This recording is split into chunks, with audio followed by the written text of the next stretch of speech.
പിതാവിന്റെയും പുത്രന്റെയും പരിശുദ്ധാത്മാവിന്റെയും നാമത്തിൽ ആമേൻ. എൻ്റെ കർത്താവേ, നിന്റെ ഉന്നതമായ നാമത്തിന് സ്വസ്ഥം ചെയ്യുന്നു. നിന്റെ കർത്താവേ, നിന്റെ വിശുദ്ധ പൗരോഹിത്യത്തെ മഹത്വപ്പെടുത്തണമേ. കർത്താവേ, സഭയിലുള്ള സാന്നിധ്യം ദൃഢമാക്കണമേ. 39 വർഷം ഞാൻ അർപ്പിച്ച കൃപാന്റെ യുഗതിയാൽ കൃപാസനത്താരെ ജീവനോടെ പ്രത്യക്ഷപ്പെട്ട പരിശുദ്ധ അമ്മയുടെ മാധ്യസ്ഥത്താൽ ദൈവവേദനെ നീ അനുഗ്രഹിക്കപ്പെടട്ടെ. നിന്റെ കുടുംബം അനുഗ്രഹിക്കപ്പെടട്ടെ. നിന്റെ യാത്ര, നിന്റെ ചിന്തകൾ, നിന്റെ ആലോചനകൾ, നീ എടുക്കുന്ന തീരുമാനങ്ങൾ ദൈവവേദനെ കർത്താവ് നിന്നെ ആശീർവദിക്കട്ടെ. കർത്താവ് ത്വക്ക് രോഗങ്ങളുടെ അനുഭവമുണ്ട് കർത്താവ്, അതുപോലെ തന്നെ വിസർപ്പ രോഗങ്ങളുണ്ട് ഈശോയെ, അതുപോലെ തന്നെ അരസ്വസ്ഥ രോഗങ്ങളുണ്ട് ഈശോയെ, അതെല്ലാം വിശുദ്ധമായ കഴുകണമെന്ന് പ്രാർത്ഥിക്കുന്ന ഈശോയെ. കടങ്ങൾ, സാമ്പത്തിക ബാധ്യതകളാൽ വിഷമിക്കുന്ന മക്കളുണ്ട് ഈശോയെ, അവരെ സന്ധിക്കണമെന്ന് പ്രാർത്ഥിക്കുന്നു. കാശ് തട്ടിച്ചെടുത്തവരുണ്ട് ഈശോയെ, വഞ്ചിക്കപ്പെട്ടവരുണ്ട് ഈശോയെ. വ്യക്തികൾ കർത്താവെ, ഏറ്റവും അടുത്ത വ്യക്തികൾ അകാലത്തിൽ വിയോഗപ്പെട്ടതിൻ്റെ പേരിൽ കൈയും കായും അനങ്ങാത്ത എന്ത് ചെയ്യണമെന്ന് അറിയാൻ പാലാതെ കുഴങ്ങി മനസ്സ് ഇടിഞ്ഞിരിക്കണവരുണ്ട് ഈശോയെ, അവരെല്ലാം നീ സന്ധിക്കണമെന്ന് പ്രാർത്ഥിക്കുന്നു. എൻ്റെ കർത്താവിൻ്റെ ഉന്നതമായ നാമത്തിൽ, സഭയുടെ അധികാരത്തിൽ, കുരിശിൻ്റെ അടയാളത്തിൽ ഇന്ന് നിൻ്റെ യാത്രകൾ, ഇന്ന് നിൻ്റെ ചിന്തകൾ, നിൻ്റെ സംസാരങ്ങൾ, നിൻ്റെ ചെയ്തികൾ, നിൻ്റെ എഴുത്തുകൾ, തീരുമാനങ്ങൾ കർത്താവ് ആശീർവദിക്കട്ടെ. അമ്മയോട് ചേർന്ന് പ്രാർത്ഥിക്കാം. അമ്മേ പരിശുദ്ധമ്മേ, അമ്മേ പരിശുദ്ധമ്മേ, ദൈവമാതാവേ, കൃപാസനത്തിലൂടെ ഞങ്ങൾക്കും ഞങ്ങളുടെ ദേശത്തിനും അമ്മ മധ്യസ്ഥം തേടി തന്ന എല്ലാ അനുഗ്രഹങ്ങൾക്കും കൃപകൾക്കും ഞങ്ങളിപ്പോൾ ഹൃദയം നിറഞ്ഞ നന്ദി പറയുന്നു. അമ്മേ പരിശുദ്ധമ്മേ, ദൈവമാതാവേ, 2004 ഡിസംബർ 7 ഉച്ച 2:30 കൃപാസനത്തിൽ സംഭവിച്ച അമ്മയുടെ പ്രത്യക്ഷപ്പെടലിനെ കുറിച്ച് തിരുസഭയ്ക്ക് സമർപ്പിച്ചിരിക്കുന്ന പഠനരേഖകളുടെ മേൽ സഭാത്മകമായ പഠനം ആരംഭിക്കുവാൻ ഞങ്ങൾ പ്രാർത്ഥിക്കുന്നു. അമ്മേ പരിശുദ്ധമ്മേ, ഭൂസ്വർലോകങ്ങളുടെ രാജ്ഞിയായ അങ്ങയ്ക്ക് ഭൗമ സംരക്ഷണത്തിനായി പ്രപഞ്ച പ്രകൃതിയെ തന്നെ തിരുസഭ പ്രതിഷ്ഠിക്കുവാൻ ഈ പ്രത്യക്ഷീകരണം വഴി ഇടയാക്കണമേ. പരിശുദ്ധമ്മേ, ജപമാല മാതാവേ, സകല കൃപാസനം പ്രാർത്ഥനകളോടും ചേർത്ത് ഞങ്ങളിപ്പോൾ പ്രാർത്ഥിക്കുന്ന ഈ കുടുംബത്തിന്റെ പ്രത്യേക നിയോഗം.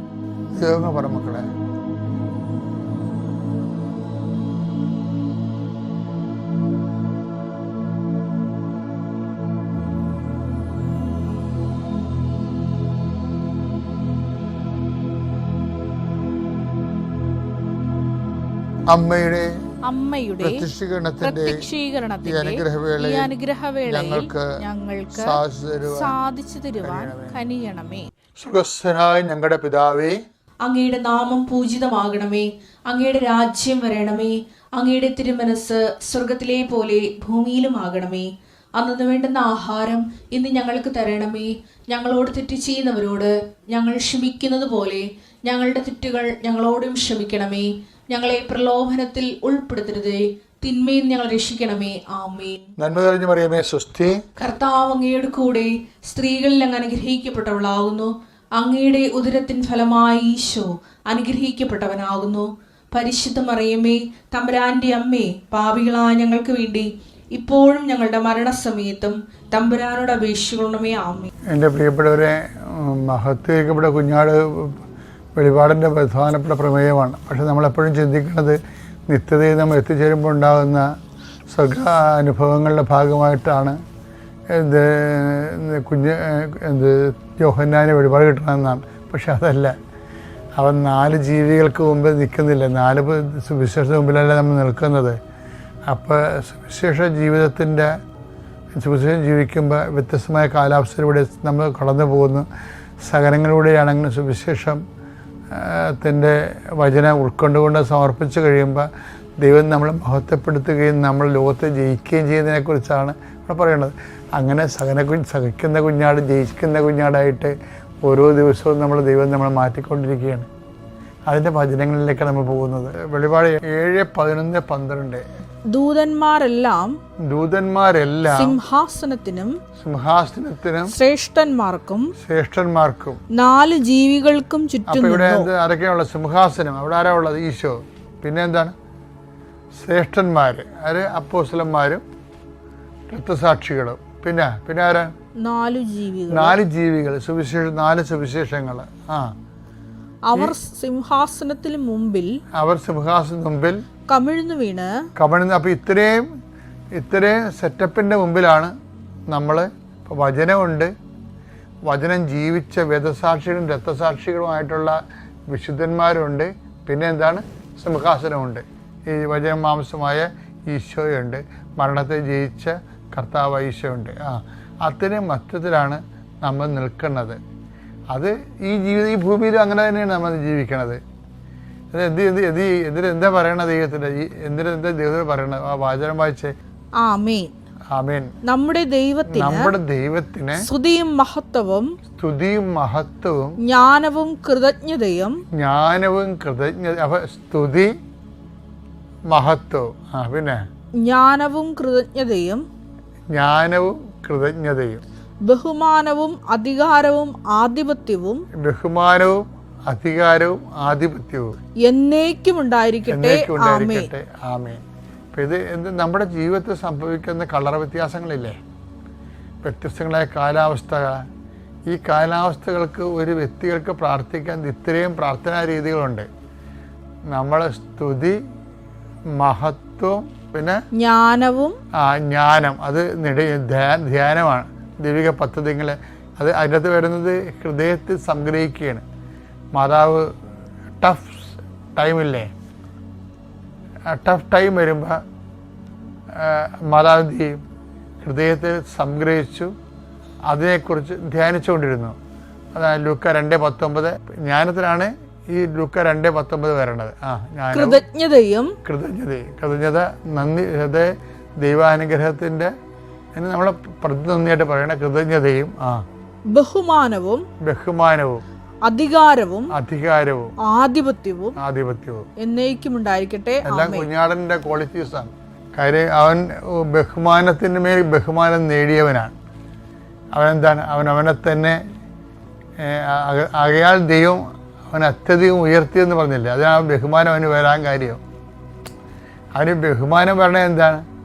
ആകയാൽ ദൈവം അത്യധികം ഉയർത്തി, അഡീഷണലായിട്ട് അവനെ ഉയർത്തി. എന്താ കാര്യം? അവൻ പ്രകൃതിയ ദൈവമായിരുന്നു. ദൈവത്തോടുള്ള മുറുകെ പിടിക്കുന്ന കാര്യങ്ങൾ പരിഗണിക്കാതെ അവൻ ദാസനായി മരണത്തോളം കുരിശുമരണത്തോളം കുഞ്ഞാടനെ ബലിയർപ്പിക്കപ്പെട്ട കുഞ്ഞാടായി അവൻ. അതുകൊണ്ട് എന്തു ചെയ്യും? ദൈവം അവനെ മഹത്വീകരിച്ചു. ആ മഹത്വം വരുന്നത് എങ്ങനെയാണ്?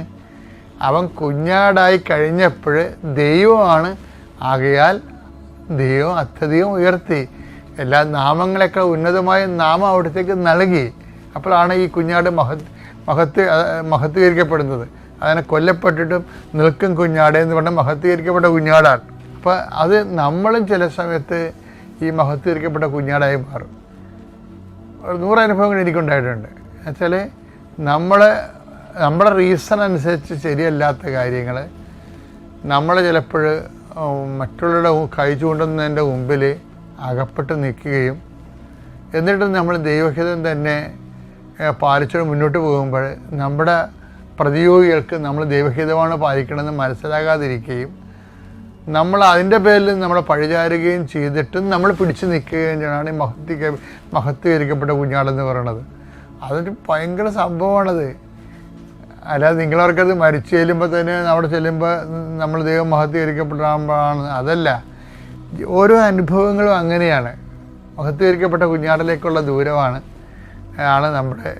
അതുകൊണ്ട് അവരുടെ പ്രാർത്ഥന എന്താണ്? സ്തുതിയും മഹത്വവും ജ്ഞാനവും കൃതജ്ഞതയും ബഹുമാനവും അധികാരവും ആധിപത്യവും. അധികാരം മരണത്തിന്റെ മേലും ഇവന് അധികാരം കിട്ടിയല്ല. അതുകൊണ്ട് തന്നെ മരണത്തിന്റെ മേലും എല്ലാവരുടെ മേലുമുള്ള മരിക്കുന്ന എല്ലാത്തിൻ്റെ മേലും ഇവന് ആധിപത്യമായി. അത് വല്ലാത്ത വെളിപാടെന്ന് പറഞ്ഞാൽ നമുക്ക് ഒന്നും പറയാം. മറ്റ് സുവിശേഷമായിട്ട് നടിക്കുമ്പോൾ ഇതിൻ്റെ ഈ റെവലേഷൻ ലെവലെന്ന് പറയണത് ഒരു 3 ഇരട്ടിയോ മറ്റെയാണ് ഈ വെളിപാടിൻ്റെത്. കാര്യം ഇതിൻ്റെ ലോകസ്ഥാപനം മുതൽ ഒരുക്കിയിരിക്കുന്ന ദൈവം ഒരുക്കിയ സംഭവങ്ങളെല്ലാം കംപ്രൈസ് ചെയ്താണ് വെളിപാടിൽ വെക്കുന്നത്. അത് അത് അത് നമ്മളോർക്ക് അത് നമുക്കൊന്നും മനസ്സിലാകാത്തതാണ്. അത് ലോകത്തിന് നമ്മൾ മരിച്ചു ചെല്ലുമ്പോഴുള്ള സ്വർഗത്തിൻ്റെ കാഴ്ചകളാണ്. ഒന്നുമല്ല, ഈ മഹത്വരിക്കപ്പെട്ട കുഞ്ഞാടൊക്കെ അനുദിനം നമ്മുടെ ജീവിതത്തിൽ നമ്മൾ യേശുക്രിസ്തുവിനെ ഏറ്റെടുക്കുന്നവൻ, സ്വീകരിക്കുന്നവൻ കടന്നു പോകുന്ന ഓരോ ആധ്യാത്മിക കാലാവസ്ഥകളാണ്. അവിടെയൊക്കെ എല്ലാം കുഞ്ഞാട് വിജയിച്ച് നിന്നിട്ട് അവിടെയാണ് അതിനുള്ള പ്രാർത്ഥനയാണ് ആമേൻ. എന്ത് കിട്ടിയാലും ആമേൻ എന്ന് പറയും. ഇപ്പം പിടിയിടില്ലേ? ഓക്കെ. വിശ്വാസ പ്രമാണം. സർവശക്തനായ പിതാവും ആകാശത്തിൻ്റെയും ഭൂമിയുടെയും സൃഷ്ടാവുമായ ദൈവത്തിൽ ഞാൻ വിശ്വസിക്കുന്നു. അവിടുത്തെ ഏകപുത്രനും ഞങ്ങളുടെ കർത്താവുമായ ഈശോ മിശിഹായിലും ഞാൻ വിശ്വസിക്കുന്നു. ഈ പുത്രൻ പരിശുദ്ധാത്മാവിനാൽ ഗർഭസ്ഥനായി കന്യകാമറിയത്തിൽ നിന്ന് പിറന്ന് പൊന്തിയോസ് പീലാത്തോസിന്റെ കാലത്ത് പീഡകൾ സഹിച്ച് കുരിശിൽ തറയ്ക്കപ്പെട്ട് മരിച്ച് അടക്കപ്പെട്ട് പാതാളങ്ങളിൽ ഇറങ്ങി മരിച്ചവരുടെ ഇടയിൽ നിന്ന് മൂന്നാം നാൾ ഉയർത്ത് സ്വർഗത്തിലേക്ക് എഴുന്നള്ളി സർവശക്തിയുള്ള പിതാവായ ദൈവത്തിന്റെ വലതുഭാഗത്തിരിക്കുന്നു. അവിടെ നിന്ന് ജീവിക്കുന്നവരെയും മരിച്ചവരെയും വിധിക്കുവാൻ വരുമെന്നും ഞാൻ വിശ്വസിക്കുന്നു. പരിശുദ്ധാത്മാവിലും ഞാൻ വിശ്വസിക്കുന്നു. വിശുദ്ധ കത്തോലിക്കാ സഭയിലും പുണ്യവാന്മാരുടെ ഐക്യത്തിലും പാപങ്ങളുടെ മോചനത്തിലും ശരീരത്തിന്റെ ഉയർപ്പിലും നിത്യമായ ജീവിതത്തിലും ഞാൻ വിശ്വസിക്കുന്നു. ആമേൻ. ഇപ്പോൾ വീട് വെച്ച് നമ്മളെ കഷ്ടപ്പെട്ടു. വീട് വെച്ച് കഴിഞ്ഞപ്പോൾ കുറച്ച് കഴിയുമ്പോൾ മൂത്തമാൻ എന്ത് പറയും? മൂത്തമാൻ്റെ വൈഫ് കല്യാണം കഴിച്ചപ്പോൾ പറയും, ഇതിപ്പോൾ അപ്പൻ്റെ സ്ഥലത്തല്ലേ നിൽക്കണത്, അപ്പം മരിച്ചു കഴിയുമ്പോൾ ഓട്ടോമാറ്റിക്കായിട്ട് അമ്മയുടെ പേരിലാവും. അമ്മ മക്കൾക്ക് കൊടുക്കുകയുള്ളൂ, എനിക്ക് തരുക. എന്നെ കാണുമ്പോൾ തന്നെ അവർക്ക് കലിയ, അപ്പോൾ തരത്തില്ല. അപ്പോൾ ഇതിപ്പോൾ നമ്മുടെ കാര്യത്തിൽ തീരുമാനമായി എന്ന് പറയുമ്പോൾ അസമാധാനമായി. ബ്ലെസ്സിങ്സ് കിട്ടി, പക്ഷേ നമുക്ക് അനുഭവിക്കാൻ പറ്റണില്ല, അനുഭവിക്കാൻ യോഗ്യതയില്ല. വീട് കിട്ടി, പക്ഷെ സമാധാനമില്ല. വീട് കിട്ടി നമുക്ക്, ബ്ലെസ്സിങ്സിന് ഇങ്ങനൊരു കുഴപ്പമുണ്ടാവും. അത് സഫിഷ്യൻ്റ് അല്ല. അതാണ് ഈശോ പറഞ്ഞത്, my grace is sufficient for you. Blessings കിട്ടിയാലും വീട് കിട്ടിയാലും നിങ്ങൾക്ക് ജോലി കിട്ടിയാലും വീട് കിട്ടിയാലും അതിൻ്റെ സമാധാനമുള്ളത് വിഷയം എന്താണ്? വേറെ സബ്ജക്റ്റാണത്. സയൻസിൽ നമുക്ക് സമാധാനം തരാൻ പറ്റത്തില്ല, മനസ്സിലായി? അതാണ് വിഷയം. യുക്തിക്കോ ബുദ്ധിക്കോ വിദ്യാഭ്യാസത്തിനോ നമുക്ക് സമാധാനം തരാൻ പറ്റത്തില്ല. ആരാണ്? ഞാൻ നിങ്ങൾക്ക് തരുന്ന സമാധാനം ആരും നിങ്ങളിൽ നിന്ന്, സന്തോഷം ആരും നിങ്ങളിൽ നിന്ന് എടുത്ത് കളയത്തില്ല. കാര്യം സന്തോഷത്തിന് കുഴപ്പം ഈശോ പറയും, ഇത് സന്തോഷം 2 തരമുണ്ട്. എന്താണ്? ഞാൻ നിങ്ങൾക്ക് നൽകുന്നത് ലോകത്തിൻ്റെ സന്തോഷമുണ്ട്. ലോകം തരുന്നത് പോലെയല്ല ഞാൻ നിങ്ങൾക്ക് തരുന്ന സന്തോഷം. ഗ്രേസിൻ്റെ ഒരു കുഴപ്പമെന്ന് പറഞ്ഞാൽ ഗ്രേസിന് കൃപ മൂലമാണ് നമുക്കൊരു അനുഗ്രഹം ഒരു വീട്ടിന് കിട്ടണമെങ്കിൽ അത് എടുത്തു കളയാൻ ഈ മരുമകളിപ്പോൾ കുത്തുതല ഉണ്ടാക്കിയില്ലേ ആ മയമക്കെതിരെ. ഒരു പ്രശ്നവും ഇല്ല അവിടെ ഒരു പ്രശ്നവുമില്ല. അപ്പനും അമ്മയും മരിച്ചു കഴിയുമ്പോൾ ചിലപ്പോൾ ഇത് ഭാഗം ഉടമ്പടി ചെയ്ത് 4 പേർക്ക് 4 കഷ്ണമായിട്ട് കിട്ടുമായിരിക്കും. പക്ഷേ അത് മതി. പക്ഷെ അത് മനസ്സിലായി മരുമകൾ ഇപ്പം തന്നെ പ്രശ്നം ഉണ്ടായിക്കൊണ്ടിരിക്കുകയാണ്. നിങ്ങളെങ്ങാനും ചത്ത പിന്നെ എന്ത് ചെയ്യും? വീട് അമ്മായി അമ്മയുടെ അപ്പനും ചാകും നിങ്ങളും ചാകും. അപ്പം ഇവള് ചാകത്തില്ല, അതാണ് പ്രശ്നം. അപ്പനും ചാകും നിങ്ങളും ചാകും. അപ്പം പിന്നെ എന്ത് ചെയ്യും? അമ്മായിയമ്മയും ഞാനുമായിരിക്കും. അമ്മായിയമ്മ പെമ്മക്ക് കൊടുക്കും വീട്. ഇല്ലാത്ത അസമാധാനം ഉണ്ടാക്കിക്കൊണ്ടിരിക്കുകയാണ്. ഒരു കാര്യമില്ല, ചിലപ്പോൾ ഒരു കാര്യം ഉണ്ടാകത്തില്ല. അതുകൊണ്ട് എപ്പോഴും ബ്ലെസ്സിങ്സ് സമാധാനം ഗ്യാരണ്ടി ചെയ്യുന്നില്ല, അതാണ് വിഷയം. അതുകൊണ്ട് ഈശോ പറയും ഈ ഗ്രേസ് എന്ന് പറയുമ്പോൾ ഉണ്ടാകുന്ന പ്രശ്നം നമുക്കത് അനുഭവിക്കാൻ പറ്റും.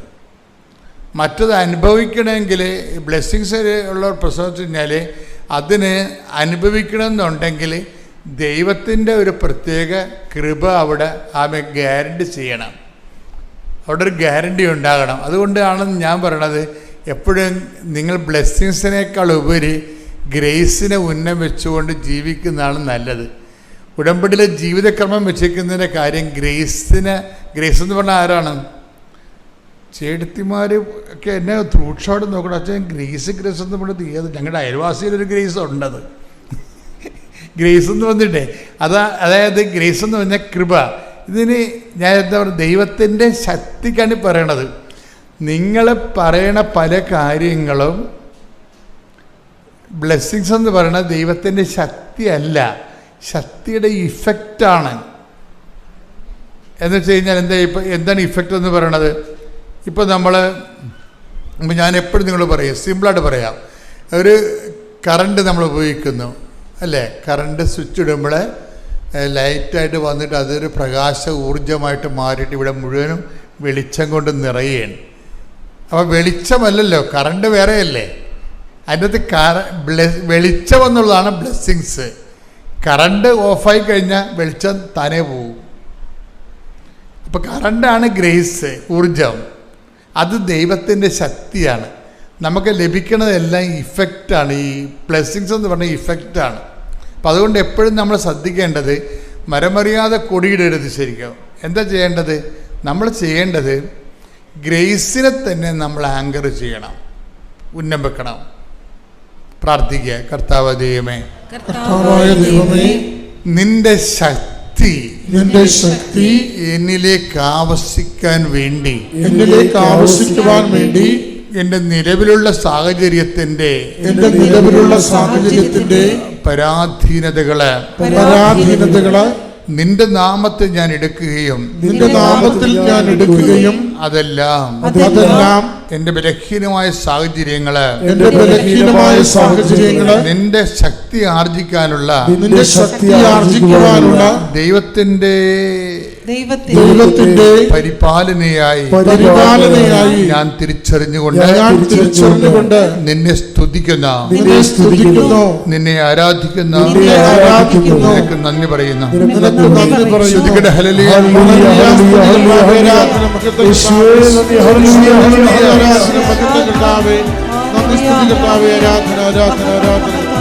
അപ്പം ഡിസംബർ 12 ഞാൻ ലാസ്റ്റ് എക്സാം എഴുതിയത്. അന്ന് ഞാൻ നന്നായി പ്രാർത്ഥിച്ചിരുന്നു. ഞാൻ ഒത്തിരി സാക്ഷ്യങ്ങളൊക്കെ കേട്ടു. ഇങ്ങനെ എക്സാം റിസൾട്ടിൻ്റെ കുറേ സാക്ഷ്യങ്ങൾ ഞാൻ കേൾക്കാറുണ്ട്. അപ്പോഴൊക്കെ ഞാനിങ്ങനെ വിചാരിക്കും, മാതാവിനോട് കരഞ്ഞു പ്രാർത്ഥിച്ചാൽ നടക്കാത്തതായിട്ടൊന്നുമില്ല. അപ്പം ഞാൻ പ്രാർത്ഥിച്ചു. ഡിസംബർ 12 ഞാൻ എനിക്കിവിടെ വരാൻ പറ്റിയില്ല ഉടമ്പടി എടുക്കാനായിട്ട് ആ സമയത്ത്. അപ്പം ഞാൻ മനസ്സിൽ പ്രാർത്ഥിച്ചു, എനിക്ക് റിസൾട്ട് നന്നായി കിട്ടിക്കഴിഞ്ഞ് ഞാൻ ഉറപ്പായിട്ടും ഇവിടെ വന്ന് മാതാവിൻ്റെ അടുത്ത് സാക്ഷ്യം കൊടുക്കും. മാതാവ് എനിക്കത് വാങ്ങിച്ചു തരും എന്നുള്ള ഉറപ്പിൽ ഞാൻ എക്സാം എഴുതി. പിന്നെ ജനുവരി 3 ഞാൻ ഉടമ്പടി എടുക്കാനായിട്ട് എനിക്കിവിടെ വരാൻ പറ്റി. ഞാൻ ഉടമ്പടി എടുത്തു. പിന്നീട് ജനുവരി 12 എൻ്റെ റിസൾട്ട് വന്നത്. എനിക്ക് അറിഞ്ഞൂടെ, എക്സാം എനിക്ക് നല്ല ടഫായിരുന്നു. എന്നാലും മാതാവിനോടുള്ള വിശ്വാസത്തിൽ ഞാൻ പ്രാർത്ഥിച്ചു. ഉടമ്പടിയൊക്കെ പ്രാർത്ഥിച്ച് എല്ലാ ദിവസവും പ്രാർത്ഥിച്ചു. ജനുവരി 12 റിസൾട്ട് നോക്കാൻ തന്നെ ഭയങ്കര പേടിയായിരുന്നു. പക്ഷേ മാതാവ് എന്നെ കൈവിട്ടില്ല. ബ്രാൻഡ് B കിട്ടി എനിക്ക്. UK അല്ലെങ്കിൽ അയർലൻഡ് സ്കോർ കിട്ടി. മാതാവ് എന്നെ വിജയിപ്പിച്ചു. പിന്നെ ഓരോ പ്രോസസ്സിങ്ങിലും മാതാവിൻ്റെ പ്രത്യേക കരുതൽ ഞാൻ കണ്ടു. കാരണം CBT എക്സാം എഴുതണ സമയത്ത് ഭയങ്കര ടെൻഷനായിരുന്നു. പക്ഷേ 3 മണിക്കൂറിൻ്റെ എക്സാം ഞാൻ അരമണിക്കൂർ എടുത്തുള്ളൂ ശരിക്കും പറഞ്ഞാൽ എഴുതി തീരാനായിട്ട്. വലിയൊരു അനുഗ്രഹം മാതാവ് ആ ഇതിൽ എനിക്ക് തന്നു. 1/4 മണിക്കൂറിൽ ഞാൻ എക്സാം എഴുതി പുറത്തു വന്നു. നല്ല മാർക്കോടുകൂടി CBT എക്സാമും പാസ്സായി. പിന്നെ ജൂലൈ 8 എനിക്ക് നാളത്തെ കഴിഞ്ഞ് പോകാനുള്ള എല്ലാ കാര്യങ്ങളും മാതാവ് എനിക്ക് ശരിയാക്കി തന്നു. UK ജോലിയും കിട്ടി, വിസ എല്ലാം ശരിയായി. എല്ലാം മാതാവിൻ്റെ പ്രത്യേക അനുഗ്രഹം കൊണ്ട് മാത്രമാണ്. 1000 നന്ദി. എൻ്റെ പേര് ലിസി ബെന്നി, ഭരണങ്ങാനത്ത് നിന്ന് വരുന്നു. ഞാൻ 15/6/2019 ഉടമ്പടി എടുത്തത്. എനിക്ക് ഉടമ്പടി എടുത്തപ്പോൾ വീടില്ലായിരുന്നു. 23 വർഷമായിട്ട് എനിക്ക് വീടില്ലായിരുന്നു. ഉടമ്പടി എടുത്ത് 3 മാസം കഴിഞ്ഞപ്പോൾ എനിക്ക് വീട് വെക്കാനായിട്ട് സാധിച്ചു. 90 ദിവസം കൊണ്ട് എൻ്റെ വീട് പണി പൂർത്തിയാകുകയും ഞാനതിൽ ഇപ്പോൾ താമസിക്കുകയും ചെയ്യുന്നു. എൻ്റെ യൂട്രസിൽ ഒരു മുഴയുണ്ടായിരുന്നു. അത് ഉടമ്പടി പ്രാർത്ഥനയിലൂടെ അത് മാറിക്കിട്ടി. പിന്നെ എൻ്റെ മോന് അലർജി രോഗം ഉണ്ടായിരുന്നു. അവൻ്റെ മുഖം ഒക്കെ നീര് വെച്ച് വരികയും തുമ്മലും നീര് വെക്കുകയൊക്കെ ചെയ്യുന്ന ഒരിതായിരുന്നു. അതും ഉടമ്പടി വസ്തുക്കൾ ഉപയോഗിച്ചതിൻ്റെ ഫലമായി അത് മാറിക്കിട്ടി. എൻ്റെ മോളുടെ അസിഡിറ്റി മാറിക്കിട്ടി. എൻ്റെ മകൻ SSLCക്ക് ഈ വർഷം ഞാൻ ഉടമ്പടി പുതുക്കിയപ്പോൾ ഞാൻ എഴുതി വെച്ച് എൻ്റെ മോന് 80% മാർക്ക് കിട്ടണമെന്ന്. എൻ്റെ മോൻ ഒട്ടും പഠിക്കുകയില്ലായിരുന്നു. ടീച്ചർമാർ ഞങ്ങളെ എന്നെയും ഭർത്താവിനെയും എപ്പോഴും സ്കൂളിലേക്ക് വിളിപ്പിക്കുകയും ഫോൺ വിളിച്ച് പറയുകയും ചെയ്യുമായിരുന്നു, പഠിക്കുന്നില്ല, അവൻ തോറ്റു പോവുകയുള്ളെന്ന്. ഞാൻ ഉടമ്പടിയിൽ അത് 80% മാർക്ക് തരണമെന്ന് പറഞ്ഞതുകൊണ്ട് എഴുതി വെച്ചതുകൊണ്ട് മാതാവ് എനിക്ക് എൻ്റെ മകന് 5 A+ഉം 3 Aയും 2 B+ തന്ന് അനുഗ്രഹിച്ചു. 85% മാർക്ക് തന്നു. ഇതിൽ തന്ന എൻ്റെ മാതാവിന് 1000 നന്ദി. എൻ്റെ പേര് ബിൻസി. ഞാൻ കുറ്റിപ്പുഴ സെൻറ്റ് സെബാസ്റ്റ്യൻ ചർച്ച് ഇടവകാംഗമാണ്. ഞാൻ 12 വർഷമായിട്ട് കുവൈറ്റിൽ സ്റ്റാഫ് നഴ്സായിട്ട് ഫാമിലിയോടൊപ്പം ജീവിക്കുന്നു. കഴിഞ്ഞ 2019 കൊറോണയുടെ ടൈമിൽ എനിക്ക് കഴുത്തിന് ശക്തിയായ വേദന വന്നിരുന്നു. ആദ്യം ഞാനത് കാര്യമാക്കിയില്ല. പിന്നീട് അത് എനിക്ക് കൈയിലേക്ക് റേഡിയേറ്റ് ചെയ്യാനും കൈക്ക് മരയിപ്പും എൽബോയുടെ അവിടെ ബൾജാവാനും തുടങ്ങി. അപ്പോൾ എനിക്ക് യാതൊരു പണിയും ചെയ്യാൻ പറ്റാത്ത അവസ്ഥയായി. ഡ്യൂട്ടിയിലായാലും എനിക്ക് ഭയങ്കര ബുദ്ധിമുട്ടായിരുന്നു കൈവേദന കാരണം. ഒരു ദിവസം 1 മണിക്കൂറിൽ 10 ടൈംസ് എങ്കിലും ഞാൻ വേദന പറയുമായിരുന്നു. അങ്ങനെ അതിന് വേണ്ടിയിട്ട് എൻ്റെ ലീവ് ഓപ്പൺ ആയപ്പോൾ 2020 ഡിസംബറിൽ ആയുർവേദ ചികിത്സയ്ക്കായിട്ട് നാട്ടിൽ വന്നു. 1 വീക്ക് അഡ്മിറ്റായി ആയുർവേദ ചികിത്സ നടത്തി ഞാൻ തിരിച്ച് പോയി. പക്ഷേ എനിക്ക് കാര്യമായ വലിയ വ്യത്യാസമൊന്നും ഉണ്ടായിരുന്നില്ല. പിന്നീട് ഞാനൊരു എമർജൻസി ലീവിന് 6 മന്ത്സ് കഴിഞ്ഞിട്ട് അപ്ലൈ ചെയ്തു. അപ്പോൾ ഏകദേശം ഒക്ടോബറിൽ എൻ്റെ ലീവ് സാങ്ഷനായി. അങ്ങനെ ഞാൻ ലീവിന് വരാൻ വേണ്ടി പ്ലാൻ ചെയ്തുകൊണ്ടിരിക്കുമ്പോൾ എനിക്ക് പെട്ടെന്ന് എൻ്റെ ഹോസ്പിറ്റലിൽ നിന്ന് ഒരു ട്രാൻസ്ഫർ വന്നു. അപ്പോൾ ഞാൻ 12 ഇയേഴ്സായിട്ട് അവിടെ വർക്ക് ചെയ്യുന്നതുകൊണ്ട് എനിക്ക് മാനസികമായിട്ട് ആ പുതിയ ഹോസ്പിറ്റലിൽ ജോയിൻ ചെയ്യാൻ ഒരു ബുദ്ധിമുട്ടുണ്ടായിരുന്നു. അപ്പോൾ ഞാൻ ടോട്ടലി ഭയങ്കര വിഷമത്തിലായി. ഡ്യൂട്ടിയിൽ ഞാനത് കാണിച്ചില്ലെങ്കിലും വീട്ടിൽ വന്ന് ഞാൻ ഒത്തിരി കരയാൻ തുടങ്ങി. അപ്പോൾ എന്നെ നന്നായി അറിയാവുന്ന എൻ്റെ ഒരു ഫ്രണ്ടാണ് പറഞ്ഞത്, എന്തായാലും നീ നാട്ടിൽ പോവല്ലേ, കൃപാസനത്തിൽ വന്നു ഒന്ന് ഉടമ്പടി എടുക്കുക, എല്ലാം ശരിയാവുമെന്ന്. അപ്പോൾ എനിക്ക് ട്രീറ്റ്മെൻറ്റിന് പോകാനുള്ള മാനസികാവസ്ഥയില്ലായിരുന്നു. കോട്ടയത്ത് ഞാൻ ട്രീറ്റ്മെൻറ്റ് ബുക്ക് ചെയ്തു. 1 വീക്കിനുള്ള ടിക്കറ്റും റെഡി ആയിരുന്നു എൻ്റെ. അപ്പോൾ ഞാൻ കൃപാസനത്തിൽ ട്യൂസ്ഡേ വന്നാൽ എനിക്ക് ട്രീറ്റ്മെൻറ്റിൻ്റെ ഇടയിൽ അത് നടക്കത്തില്ല. അതുകൊണ്ട് ഞാൻ ട്രീറ്റ്മെൻറ്റ് കംപ്ലീറ്റ്ലി ക്യാൻസൽ ചെയ്തു. ഞാൻ കൃപാസനത്തിൽ ഉടമ്പടി എടുത്ത് തിരിച്ചു പോകാൻ തീരുമാനിച്ചു. അങ്ങനെ ഞാൻ ലീവിന് വന്നു. എനിക്ക് ഈ ഉടമ്പടിയെക്കുറിച്ച് ഒന്നും തന്നെ അറിയില്ലായിരുന്നു. പക്ഷേ ഇവിടെ വന്നിട്ട് എന്താണെന്ന് വെച്ചാൽ മനസ്സിലാക്കാൻ നന്നായി ഒന്ന് പ്രാർത്ഥിച്ച് പോകാമെന്ന് ഞാൻ കരുതിയുള്ളൂ. തിരിച്ച് ഞാൻ ഉടമ്പടി എടുക്കാൻ വന്നു. ഉടമ്പടി എടുത്ത് പോയി പ്രാർത്ഥനകൾ തുടങ്ങി. ആദ്യം 2-3 ദിവസമൊന്നും എനിക്ക് വലിയ ഐഡിയ ഒന്നുമില്ല. പിന്നെ ഞാൻ സ്ഥിരമായി ഇവിടുത്തെ ധ്യാനവും സാക്ഷ്യങ്ങളും കേൾക്കാൻ തുടങ്ങി. അതെന്നെ പെട്ടെന്ന് എനിക്ക് ആ ഉടമ്പടിയെക്കുറിച്ച് ഞാൻ ഒത്തിരി പഠിക്കാൻ തുടങ്ങി, എന്താണെന്ന് അറിയാൻ ശ്രമിച്ചു. ഞാൻ സാധാരണ രീതിയിൽ എന്ത് ചിന്തിച്ചാലും അത് യുക്തിപൂർവ്വം ചിന്തിക്കുന്ന വ്യക്തി, എന്തുകൊണ്ട് എന്ന്.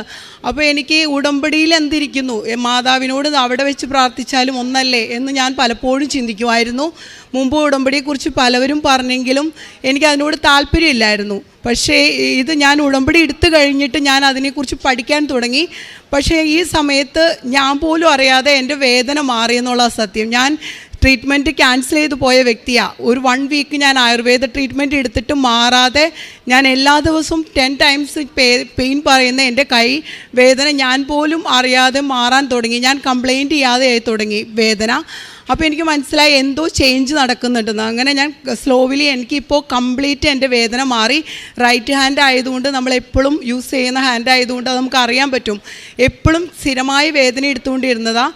കംപ്ലീറ്റ് ആയിട്ട് അതെനിക്ക് മാറിക്കിട്ടി. ഇപ്പോൾ എനിക്ക് എല്ലാ ജോലികളും വീട്ടിലെ ചെയ്യാനും യാതൊരു തടസ്സവുമില്ല. അതുപോലെ കയ്യിലുണ്ടാവുന്ന നീരും കംപ്ലീറ്റ് ആയിട്ട് മാറി. അതാണ് എൻ്റെ ഒന്നാമത്തെ സാക്ഷ്യം. രണ്ടാമത്തെ സാക്ഷ്യം, ഞാനിവിടെ വരുന്നത് ഒക്ടോബറാണ് ഉടമ്പടി എടുക്കാൻ വരുന്നത്. ജൂണിൽ ഞാൻ OET എക്സാം അറ്റൻഡ് ചെയ്തിരുന്നു. അന്ന് സത്യത്തിൽ എനിക്ക് ഒന്ന് ട്രയൽ ചെയ്യാമെന്ന്, സേഫായ ജോലി ആയതുകൊണ്ടും വലിയ കുഴപ്പമില്ലാതെ പോകുന്നതുകൊണ്ടും എനിക്കതൊരു മസ്റ്റായിരുന്നില്ല. അപ്പോൾ ഞാനൊന്ന് ട്രയൽ അടിക്കാമെന്ന് കരുതി എഴുതിയ എക്സാമാണ്. പക്ഷേ എനിക്ക് സ്പീക്കിംഗ്, ഞാൻ ഏറ്റവും കോൺഫിഡൻ്റ് ആയിട്ട് വിചാരിച്ച സ്പീക്കിംഗ്, ഞാൻ അവിടെ ചെന്നപ്പോൾ എനിക്ക് ടെൻഷൻ കാരണം ഭയങ്കരമായിട്ട് പോസ് വന്നു. അങ്ങനെ സ്പീക്കിങ്ങിന് എനിക്ക് ഫസ്റ്റ് അറ്റംപ്റ്റിൽ പോയി. ബാക്കി എല്ലാ മൊഡ്യൂളും എനിക്ക് കിട്ടി. പക്ഷേ ഞാൻ കരുതി എനിക്ക് വലിയ വിഷമമൊന്നും തോന്നിയില്ല, ടൈമുണ്ട്, ഇനി കിട്ടി എന്നായിരുന്നു. പക്ഷേ ഈ ട്രാൻസ്ഫർ, വേറെ ഹോസ്പിറ്റലിലേക്ക് ട്രാൻസ്ഫർ ആയതുകൊണ്ട് ഞാൻ അതിയായി ആഗ്രഹിച്ചു അവിടെ ജോയിൻ ചെയ്യാതെ ഡിസംബറിൽ എനിക്ക് റിസൈൻ ചെയ്ത് നാട്ടിൽ വരണമെന്ന്. അപ്പോൾ OET കിട്ടിയാൽ മാത്രമേ എനിക്ക് റിസൈൻ ചെയ്യാനൊരു ഓപ്ഷനുള്ളൂ. അപ്പോൾ ഞാൻ ഈ ലീവിന് വന്നപ്പോഴാണ് ഉടമ്പടി എടുത്തത് ഒക്ടോബറിൽ. അപ്പോൾ ഞാൻ ഒരു നിയോഗമായിട്ട് അത് വെച്ചിരുന്നു. മാതാവേ, എനിക്ക് നെക്സ്റ്റ് ടൈം OET പാസ്സായി സ്പീക്കിങ്ങിന് മാത്രം എനിക്ക് ക്ലബിങ് ചെയ്യാമെന്നായിരുന്നു എൻ്റെ ഉദ്ദേശം. സ്പീക്കിങ്ങിന് മാത്രം എനിക്ക് പാസ്സാക്കി എന്നെ റിസൈൻ ചെയ്യാൻ അനുവദിച്ച് ഇവിടെ കൊണ്ടുവന്ന് ഉടമ്പടി പുതുക്കണമെന്നായിരുന്നു ഞാൻ ആഗ്രഹിച്ചത്. അങ്ങനെ ഞാൻ ഒരു നിയോഗമായിട്ട് അത് വെച്ചു. പക്ഷേ ഉടമ്പടിയുടെ കാര്യങ്ങൾ, ജോലി, വീട്ടിലെ ജോലി എല്ലാം കൂടി എനിക്ക് സത്യം പറഞ്ഞാൽ പഠിക്കാൻ സമയമില്ലായിരുന്നു. അപ്പോൾ എൻ്റെ വീട്ടിൽ ഹസ്ബൻഡ് പറയുമായിരുന്നു, നീ ദൈവം പാതി നീ മനുഷ്യൻ പാതി എന്ന്. അപ്പോൾ നീ പഠിക്കാതെ പ്രാർത്ഥന മാത്രം ആയാൽ എങ്ങനെ പാസ്സാവുമെന്ന്. പക്ഷേ എനിക്ക് ഡേറ്റും കിട്ടുന്നില്ലായിരുന്നു. അവിടെ ഡേറ്റ് കിട്ടാൻ ഒത്തിരി പാടായിരുന്നു. അപ്പോൾ ഒരു ഡേറ്റ് തരണേന്ന് ഞാൻ ഒത്തിരി പ്രാർത്ഥിച്ചു.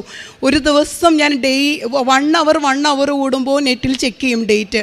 എനിക്ക് കിട്ടിയിരുന്നില്ല. ഒരു ദിവസം ഇങ്ങനെ പ്രാർത്ഥിച്ചുകൊണ്ടിരിക്കുമ്പോൾ പെട്ടെന്ന് എനിക്ക് ഡേറ്റ് നോക്കാൻ ഒരു മനസ്സിൽ അങ്ങനെ തോന്നിച്ചു.